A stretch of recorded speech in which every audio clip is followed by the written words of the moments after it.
Hello everyone, it's me, Angel. Welcome sa aking YouTube channel.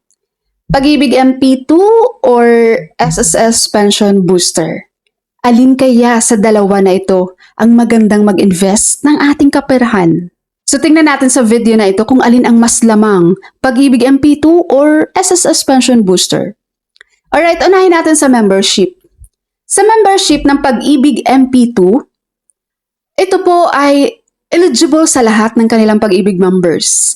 Kahit pa nakapag-claim na ng final claim, nakapag-claim na ng retirement ang kanilang Pag-ibig member, ay pwede pa rin mag-enroll or mag-join sa kanilang MP2.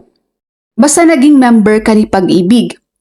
Pagdating naman sa membership ni SSS, ito ay para lang sa kanilang mga active members. So hindi na eligible or hindi na makapag-enroll or hindi na maka-join ang kanilang mga retirement pensioner, mga retiree pensioners and total disability pensioners. So ibig sabihin, pagdating sa membership, lamang dito ang Pag-ibig MP2. Ngayon naman, pagdating sa amount ng contributions, si Pag-ibig MP2 ang minimum contributions dito ay 500 monthly and no maximum limit. Ang SSS Pension Booster naman ay 500 monthly din and no maximum limit. So same lang. So ibig sabihin, pagdating sa amount of contributions, tayo itong dalawa. Si SSS Pension Booster at Pag-ibig MP2. Ngayon, pagdating naman sa maturity period, ang Pag-ibig MP2, ang maturity niya ay 5 years.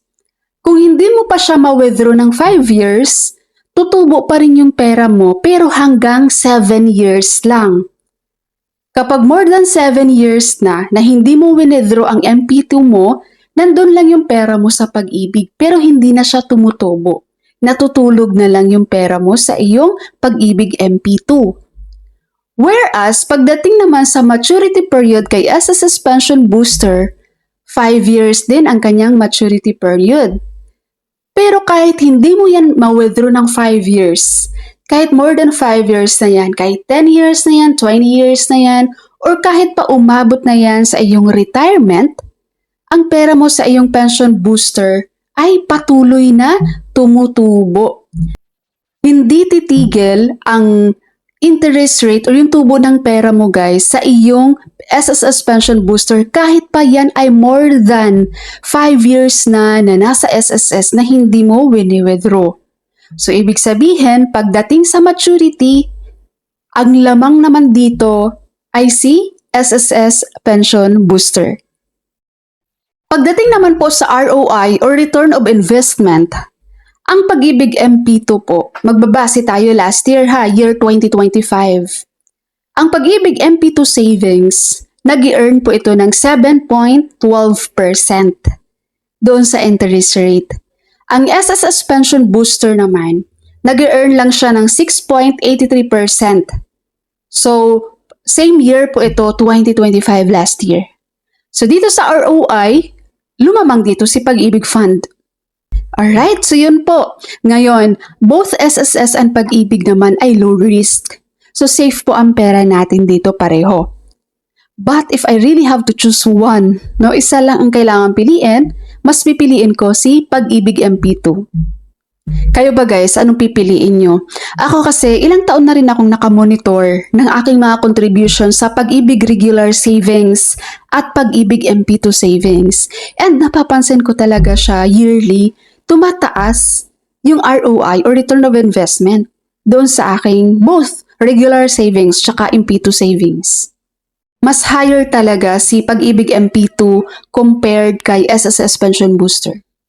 Pero kung mabigyan lang ako guys ng pagkakataon na magkaroon ng extra budget, I will also enroll in SSS Pension Booster.